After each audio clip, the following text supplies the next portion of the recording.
ধন, সম্পদ, ঐশ্বর্য।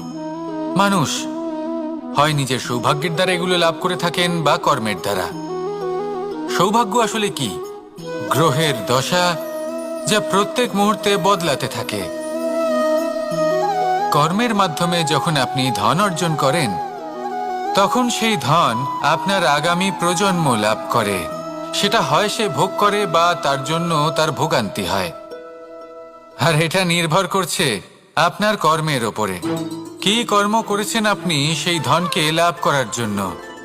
যদি আপনি সৎ পথে চলেন, নিষ্ঠা ভরে আপনি কর্ম করে থাকেন এবং তার ফলে আপনি ধন অর্জন করে থাকেন, তাহলে আপনার আগামী প্রজন্ম সেটা ভোগ করবে, সেটা প্রয়োগ করবে নিজের বিকাশের জন্য। কিন্তু যদি আপনি কুকর্ম করে থাকেন, কোনো রকম ছলনা করে থাকেন এই ধন লাভ করার জন্য,